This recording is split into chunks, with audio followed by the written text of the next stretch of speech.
What's up, my fellow trombonists? In this video, I'm going to talk about something that I don't really hear or see many people talking about, but it's completely transformed my life, so I want to tell you about it. So, what I want to talk about today is the power of sounding bad in order to sound good. Now, what do I mean by that? Specifically, let's talk about things like strength, let's talk about things like efficiency, let's talk about things like articulation.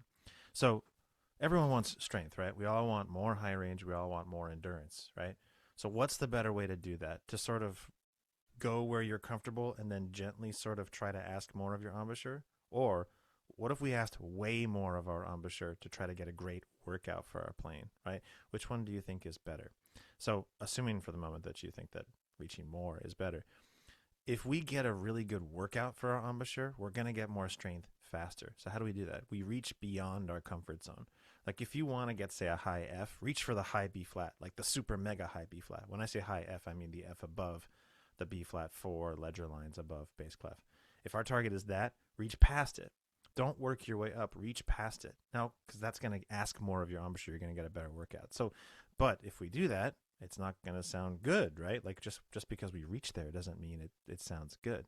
But that's okay. We can do it. And so I'm just going to show you how to sound bad. I'm basically going to make up some ways to reach that high across all 7 positions. Let's do it this way, actually. Yeah, so check it out. So I might just walk up a scale, or I might do an arpeggio. I'm going to go up on all 7 positions. I'll show you what I mean. So like, let's say I just want to climb up a scale, right?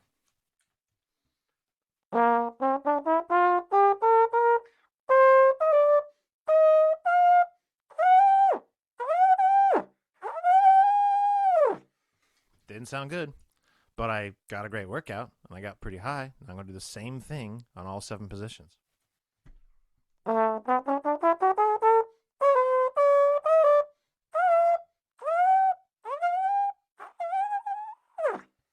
going to keep going. I'm going to do just one more just to show you what I mean. But I would do that on all 7 positions. And you could do a scale. Maybe you want to do an arpeggio.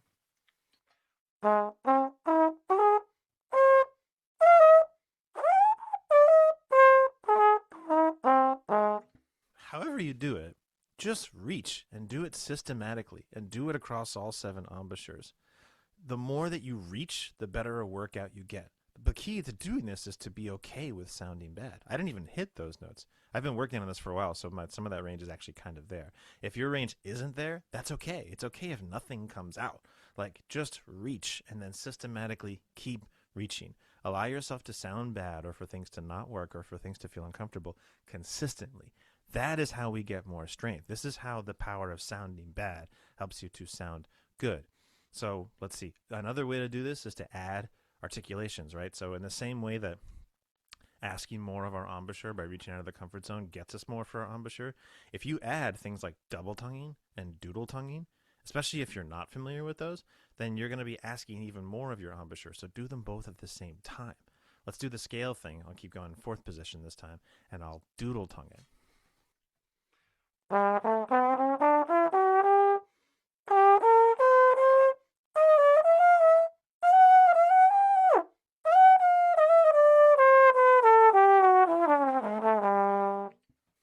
was doodle tonguing that. Didn't sound good, but I got some sounds and I got a workout. I can even just now feel my face being like, ooh, what's up? Waking up. That's the power of a workout. We can get a better workout. We can get more for our embouchure if we allow ourselves to sound bad and ask more for our embouchure. So that's going to help you get more strength. It's going to help you get more endurance. Reach out of your comfort zone. Allow yourself to sound bad. Over articulate while you do it. Do both double tonguing and doodle tonguing. Now, the same thing happens for if you want to expand the low range. If you've ever listened to anything that I do or put out there, I talk a lot about the value of expanding the low range. And to do that, you have to make peace with the fact that it's not going to feel comfortable. It's not going to sound good. Let me show you what I mean. So the first things that we typically do when you're starting to expand the low range is work on the fake tones. Now, the fake tones are the ones below. So like a regular low range is that E below the staff and then E flat below that. If you have a trigger, pretend like you don't have a trigger. So you can hit all these notes that I'm going to talk about with a trigger. Don't use the trigger because we want to ask more of our embouchure. We want to get more for our embouchure. That's how we do it. So we're going to reach out of the comfort zone. The thing is, it sounds good for me. Like I can make it sound in tune when I do it. So if you've never done it before, It's not going to sound in tune. It's not going to feel good. It might be squirrely. It might be really hard, but that's okay. It's the repetition of allowing yourself to sound bad that makes the difference. That's how I got my fake tone range sounding really good. So to give you an idea, um, I might start working my way down there. I might double tongue my way down there. Again, to add more. It's going to feel weird, but if I can consistently do that, I'm going to start to expand my range. So I'll show you what I mean. So let's say I'm going to double tongue from like F sharp, F, E, and then I'm going to keep going. So check it out. So.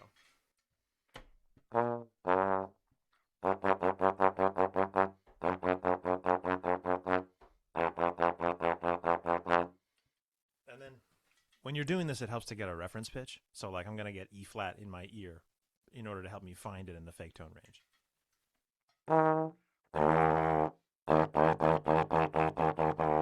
So that sounds pretty good, but I want to, like, if you've never done this before and you start to do this and it sounds like this, like, that's okay. It's okay that it sounds like that at first. I want you to embrace it.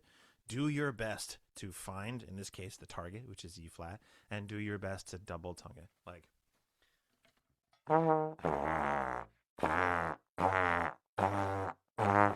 even if you have to slow it down to double tongue it, because double tonguing feels weird, and even if you're not quite getting the desired pitch, as long as you find the sweet spot between trying so hard to be perfect and awesome that you're getting frustrated and you're not making any progress and you're sort of hitting your head against the wall, if you split the difference between that and being too relaxed about it and not making enough effort, as long as you're in that sweet spot of I'm trying hard, I'm pushing myself out of my comfort zone, and my embouchure is like hanging on for dear life. If you're in that sweet spot, that is where you want to be. The more time you can spend there, again, sounding bad, asking more of your embouchure, pushing yourself, the more results you're going to get for your embouchure.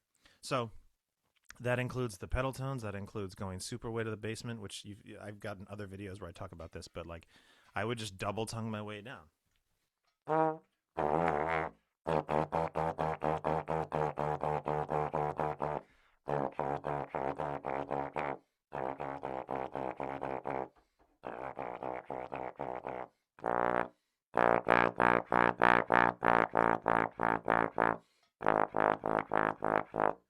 when you do this, so obviously my low range is like super fleshed out, but if you've never done that before and it's like barely there, same thing. You just do your best. You try to double tongue. You let it sound bad. You just let the exercise do the work. And you just repeat that. And maybe on the first day, maybe you can't get past pedal B flat. But if you do this for a few days, all of a sudden A is going to start to emerge. A flat's going to start to emerge. Same thing with the fake tones. If E flat isn't there at first, maybe you spend some time, and after a few days, all of a sudden, ooh, E flat's sounding better. Ooh, and that means I can get D more easily. Things like that. This is how it works. This is how you allow yourself to sound bad to sound better. One other thing I want to talk about with this is that this also works for creative stuff. This works for music.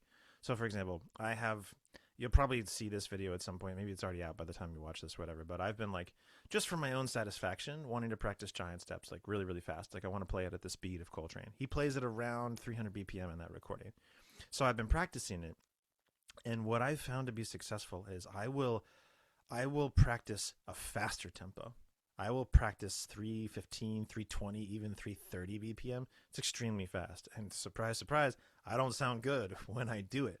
However, if I practice giant steps at like 315, 330 BPM for like 20, 30 minutes, going back to 300 BPM is so much, all of a sudden feels more manageable, feels easier. That's it.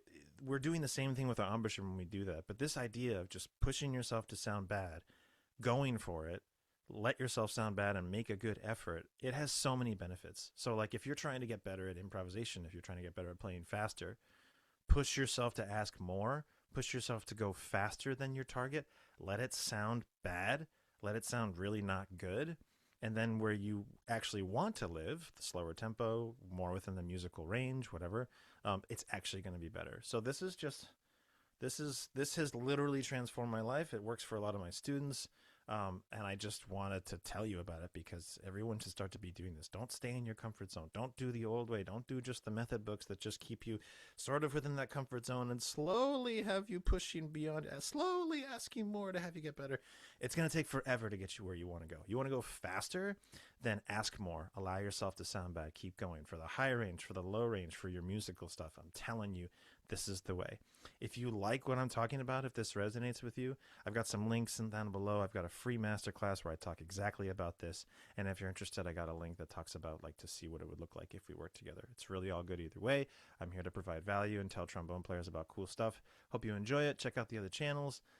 If you have thoughts about this, if you have experiences about this, comment. Let me know about it. I'm just a person. I'm real. I love hearing from you and learning. So yeah, thanks so much. Hope you enjoyed this. Enjoy sounding bad. Good luck. And Scott Flynn signing off. Peace.